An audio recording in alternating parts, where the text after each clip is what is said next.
Hello guys, welcome to my channel রূপসাস blog story. তো এটা হচ্ছে দীঘা ডে 2 এর পার্ট 2। তো এটা হচ্ছে বিকেলবেলাকার লুক। কেমন লাগছে তোমরা কিন্তু অবশ্যই কমেন্ট করে জানিও। আর সেই ব্যাগটা যেটা আমি এখান থেকে কিনলাম ওটা আমি এই ড্রেসটার সাথে ক্যারি করছি।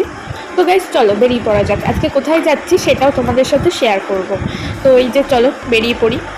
তো গাইজ তখন 4টে 5টা মতো বাজছিল। তো এবার দেখি চলো কোন দিকে যাওয়া যায়। এই হোটেলের সামনে ফুলগুলো কি সুন্দর না, আমার তো বেশ ভালো লাগছিল। আমি ওখানে দাঁড়িয়ে ছবিও তুলেছি কারণ ফুলগুলো আমার খুব ভালো লাগছিল। তাই তো দাঁড়িয়ে আছি, ভাবছিলাম কোন দিকে যাওয়া যায়। তো ফাইনালি টোটোতে উঠে পড়েছি, আমরা যাচ্ছি ঢেউসাগর পার্কের দিকে। তোমরা কে কে গেছো ঢেউসাগর পার্কে কমেন্ট করে কিন্তু অবশ্যই জানিও। আমি ফার্স্ট টাইম গেলাম, আমার বেশ ভালোই লেগেছে। তো অনেক ভিড় ছিল গাইস, আর টিকিটেরও অনেক বড় লাইন ছিল। তো গাইস দেন আমরা টিকিট কেটে ভেতরের দিকে চলো যাওয়া যাক। ওই দিন ছিল সানডে, তাই ছিল প্রচুর ভিড়। তো সেই ভিড়ের মধ্যেই দিয়ে এগিয়ে চললাম আমরা। মাকে মনে আমি কিছু একটা তখন বলছিলাম, কি বলছিলাম ভুলেও গেছি।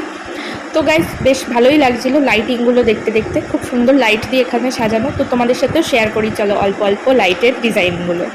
তো গাইস তোমাদের যেমনটা বললাম সানডে ছিল তাই প্রচুর ভিড়। তো অনেক লোকজন ছিল কিন্তু বেশ, তার মধ্যেও তো আরেকটা চেরি অন টপ বৃষ্টি। কিছুক্ষণের মধ্যেই বৃষ্টি শুরু হবে, তোমরা দেখতে পাবে। এই যে টয় ট্রেন যাচ্ছিল বেশ এখান থেকে, তাই দাঁড়িয়ে দাঁড়িয়ে একটু দেখছিলাম।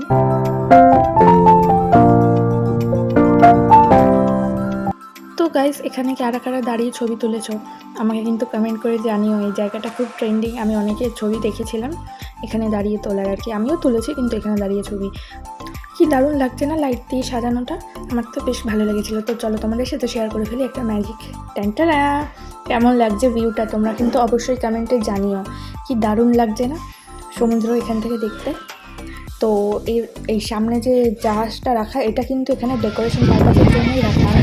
তো গাইস খুব সুন্দর ঢেউসাগর পার্কটা, খুব এনজয় করলাম এখানে এসে, আর খুব সুন্দর সুন্দর ছবিও। তো গাইস তোমরা কে কে টার্কিশ আইসক্রিম ট্রাই করেছো অবশ্যই কিন্তু কমেন্টে জানিও। আমি একবারও করিনি, আর এবারেও করতে মা বলছিল যে ট্রাই কর তুইও যা। বাট আমার ভয় লাগছিলো, সেরকম লজ্জা লাগছিলো, নার্ভাসও লাগছিলো, সব মিলিয়ে আমি ট্রাই করিনি। তো দেন নেমে গেছিলো ঝমঝমিয়ে বৃষ্টি, আর ভিডিও করতে পারিনি। তো ডিরেক্ট আমরা চলে এসেছি হোটেলে।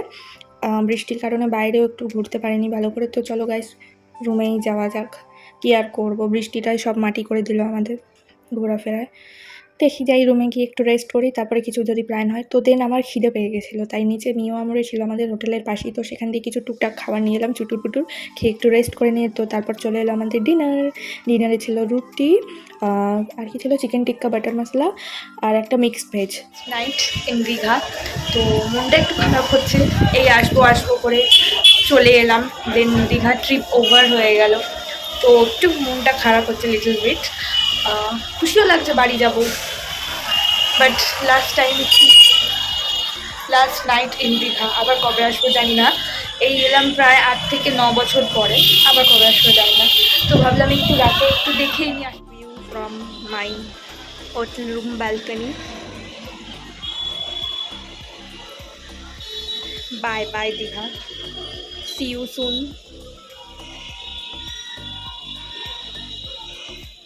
আমাদের যদি ভিডিওটা ভালো লাগে কি করতে হবে জানো, ছোট্ট কাজ, লাইক কমেন্ট শেয়ার অবশ্যই করে দিও। আর দেখা হচ্ছে কালকের ব্লগে।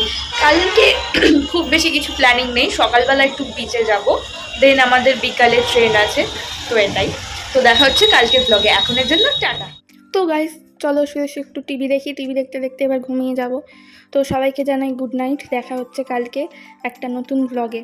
তো এখনের জন্য টাটা, সবাই খুব ভালো থেকো সুস্থ থেকো, দেখা হচ্ছে নেক্সট ব্লগে।